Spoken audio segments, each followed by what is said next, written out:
I heard about this on Facebook with a little trailer, which I thought was an April Fool's joke, but no, it turns out it came out of October in 2019, and what got me into seeing this movie was the puppy dog-looking chair. It's kind of cute in a weird sort of way, actually. It has some mixed reviews, like Rubber, where if taken seriously, it sucks, but for a comedy film, it's alright. Hell, actually getting some laughs from me from time to time. Not too much. This is Killer Sofa. I would add on to it, but that's the whole title, like the bed that eats. It's just that. We open up to a crazy man who is covering a girl's picture in his own blood, chanting mumbo jumbo as the guy is tied up and... Look at it! It's so cute! Why is it so cute? You literally can't even fit a person and a dog in the chair. You get no praise. We cut to 3 people going into the house where the guy was being held hostage and find the Pillsbury Doughboy recliner chained up for some reason. Nice. After the credits of a song and dance that'll surely get me claimed faster than me reviewing this movie, 2 detectives come over to talk to the band members plus dancer. Yeah. They showed the guy that we had just seen previously. It's just the leg, mind you, and we wouldn't know it was the dead guy. And wouldn't you know it, the dead guy was a loon and had a restraining order against the dancer, Francesca. We cut to the same 3 people from before trying to take the recliner out as one of the girls, who we don't know her name, so, gets her hand stuck on the lever to pull back the chair and gets her finger stuck and has them cut. Ow.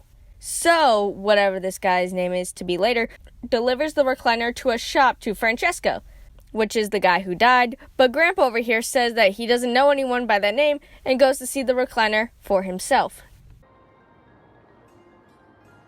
Hey, there's blood here. Yeah, that recliner almost chopped my mate's finger off. So why did you leave the paper on the chair if it had blood on it? Actually, she's never touched the note, so how did that happen? Grandpa begins to have a seizure or can see the past memories of what happened to the chair. I think mine fits more as he falls to the ground and we cut to Mixie and Francesca, who drop off the recliner at her place. Her boyfriend TJ helps her take it inside and she's freaked out about the murderer, asking him to stay but can't because of a wedding with him and his bro. You know he's gay, right? We go to Mixie who has a family of mediums. Yeah, her grandpa Jack, Ashante, and Mixie as well. Jack believes what he saw was a dubuk. Now it's a shower scene with Francesca.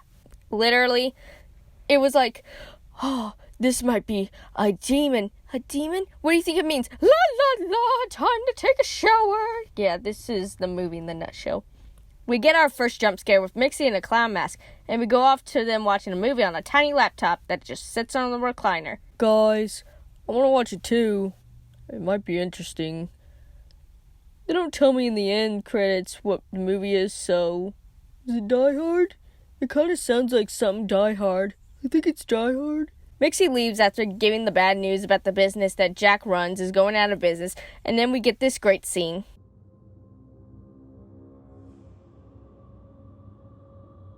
I want a man to stare at me like that, how this recliner stares at Mixie. Oh, but we get some chair-touching scene. God, I wish I was high.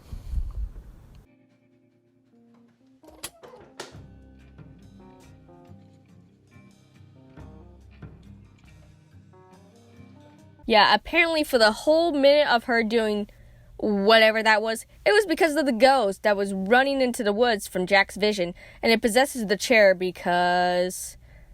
We go more intel on the debug, which is, don't touch it, it'll make you have health problems, and fight it only if you're in perfect health. So basically, none of our characters, except maybe the one guy who gave the chair to Jake. Francesca wakes up and tries to see if TJ is home, but figures he is because she finds candles in the hallway that are perfectly lit. Some may think that this is romantic, way to the bathroom, or to a well-cooked breakfast, but what I'm thinking is that in her sleepy state, if she just stepped on the candles and burnt or cut herself, then this whole party would be over. But do you know who did? The fucking recliner did this. It even gets upset that TJ takes a cookie and then it moves away when he tries to get even more. This fucking recliner has a hots for Francesca. The police officers call Mixie and Francesca down to the police station where they show them Federico's blog and the weird symbol he liked to draw, like pentagrams, words telling people to go to hell. You know, fun stuff.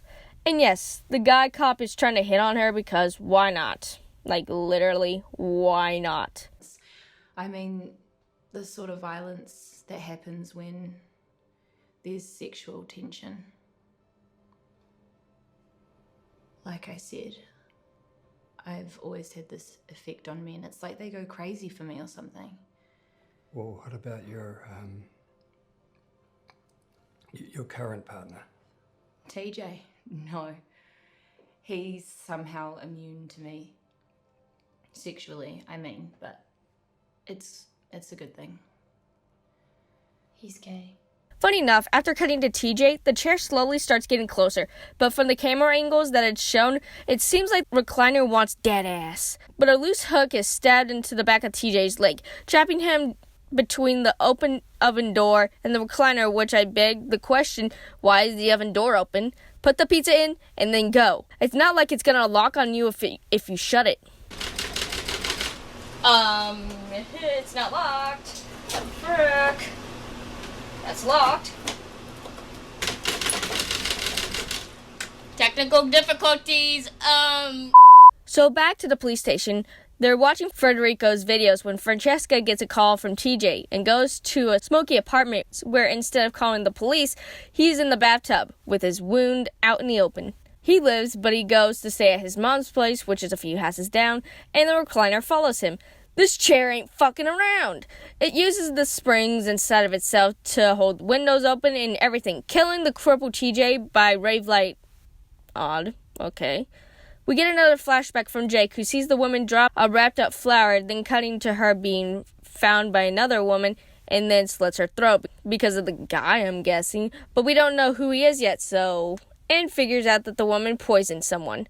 So Francesca, even though her boyfriend said the chair was evil, still sleeps in it as the recliner wants her to put on some sexy underwear. You think I'm lying, but I'm not.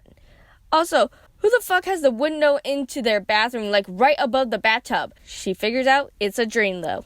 The chair moves towards Francesca as she calls Mixie, and why does everyone sleep with candles lit? You're asking for a fire to start in this damn house. Mixie takes her to her place as TJ's mom finds him dead. My dude just got injured and you didn't check up on him once? When I had my wisdom teeth removed and my broken arms, my parents checked on me even whenever I looked perfectly fine. Francesca is called down to the police station when Ralph, who we never meet until now, comes up and is like, do you think about me and you being together? And she's like, bitch, Missy's is having a 2-for-1 special. And that promotes Ralph to break into her home. I should have let you. What the fuck? The detective tells Francesca to pick out one of the names of the people who could have killed TJ, and since it seems too much of a coincidence that Ralph just happened to come over and started being creepy on her, she picks him, which happens to be Mixie's cousin.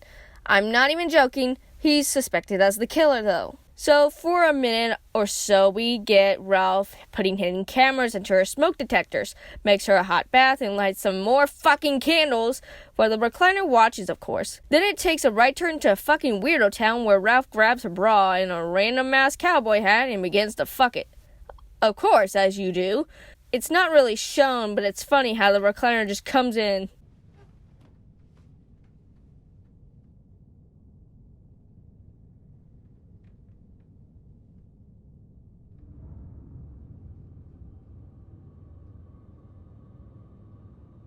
Oh yeah, and the recliner just kills him with an iron because it was already hot and steamy, and I'm gonna go.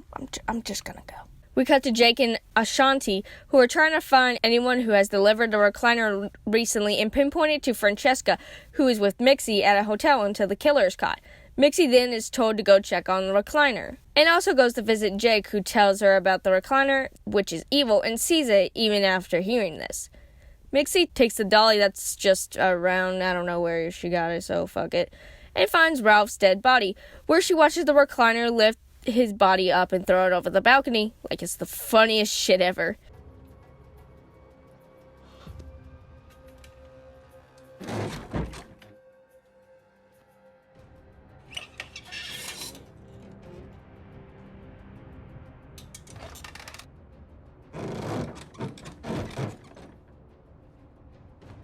Literally, she steps on a wooden clothespin, the recliner runs after her and traps her into the bathroom. Her only option is to escape through the bathroom window, and she jumps into a trash can and dies. What?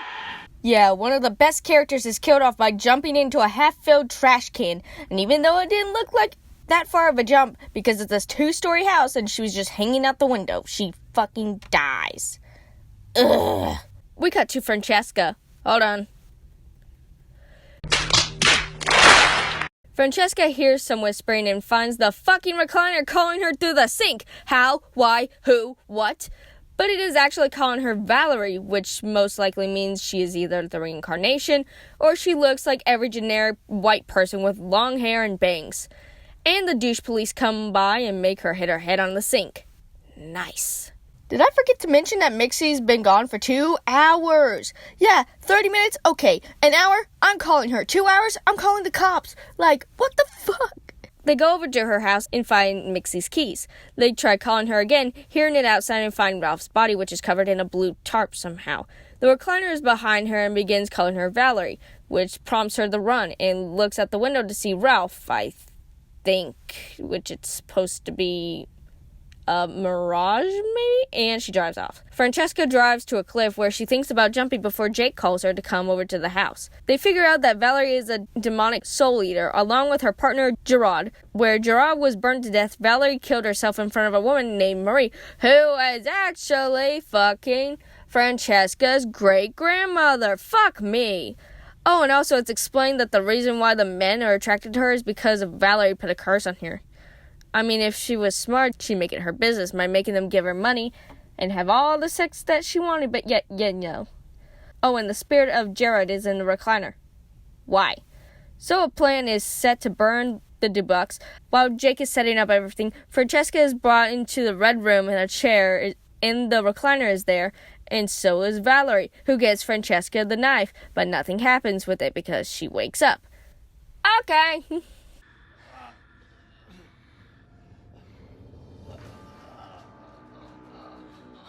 Rabbi. What is it, Rabbi? How can I help? Okay.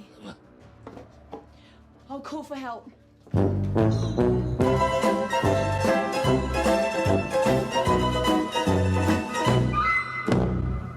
Forgot he was a rabbi. Oh wait, you never told us. The actual reason why I know he's a rabbi is because the fucking end credits. Francesca runs with the box. It's supposed to be 2, but oh well. During all of this, the female cop is at Ralph's place where they figure out he was spying on her and see this stuff happen with the recliner, such as murder. And the male cop is there with one guy who killed Federico. The story with him, however, is that Federico just wanted his legs cut off. That makes sense to me. So Francesca finally makes it to her place where the recliner is waiting and yells at him to get in the box. It doesn't go well. Get into the box. Right now!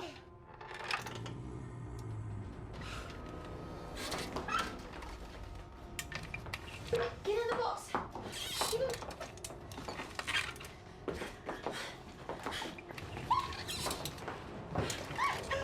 Please! Just get into the box!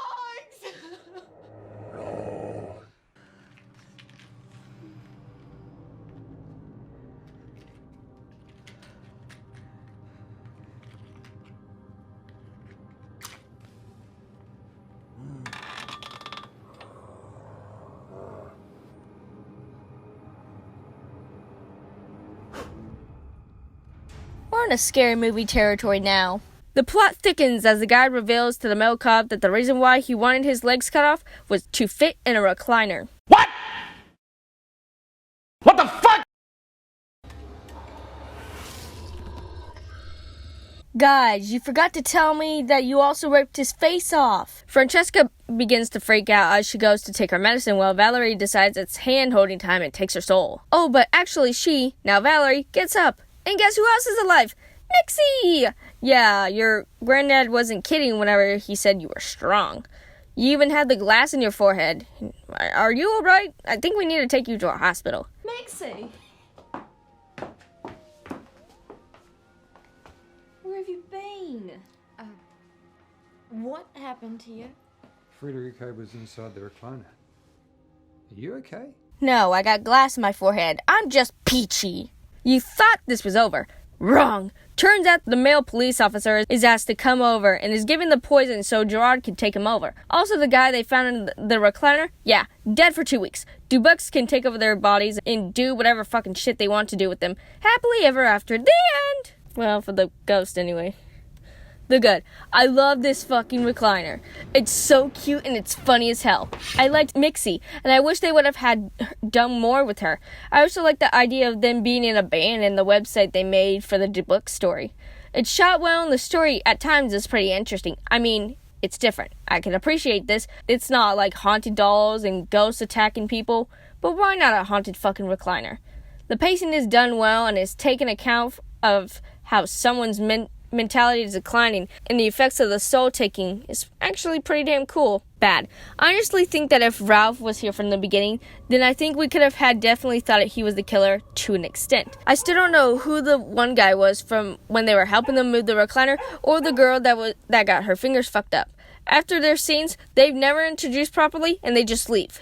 The medium or psychic powers are unexplained, which I don't think they were really going to go too deep into, but what if Mixie had them too and could see what Francesca was having weird dreams, making them closer, maybe a nice little kiss scene? But I think that's all we really wanted, of course.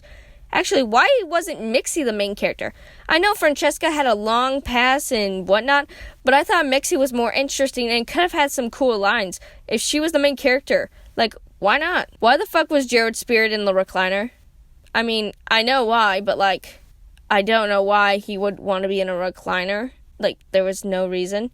Couldn't he have just used the guy's body to get close to her? The last bit of the movie goes from a cool with a horror idea to scary movie territory. The main writer went on holiday and gave the guy who wanted to be a comedy movie. So now they had to make it a horror comedy because instead of just being a horror movie, he was literally like, you know what, in spite of all this is what's gonna happen. This is gonna be the funniest shit ever. And also, mind you, this happens in the last 20 minutes of the movie. Nothing like that had happened. It's like the main guy was like, okay, dude, do not fuck this shit up, because if you do, I will figure out. And he said, I'm not. And so he just kind of showed him the clip of oh, they're fighting and everything. And then really, he was just like, here's the other part. I fucked it all up. Mwahaha. And they still had to put it as horror comedy. The plan was doomed to fail. How the hell could the book get into the box? I mean, I guess you could have done it by putting the picture of Valerie in it. Then the recliner could have just gone over and went inside. Actually, how the fuck? I know they were supposed to burn it and put the spirit in the box, but there was nothing holding it back from coming out either. It's not like they had holy water. It's not like they had any pasture or I guess the one guy could have been, but he didn't really do anything. So that's pretty much it. I honestly do suggest watching this if you like some horror comedy or just want to see it for the laughs. I know I did a bit of the bad, but also it was because of the story. But honestly, if you just turn your brain off, you will mostly be able to watch this movie and have a good laugh, honestly. And if you want to see a cute puppy dog chair or a recliner, they call it a chair actually, now that I think about it. This thing is a fucking recliner, but they call it a killer chair. I guess killer recliner would kind of be... Hey, actually, I just realized this. If he was the haunted couch, my dude wouldn't need his legs chopped off.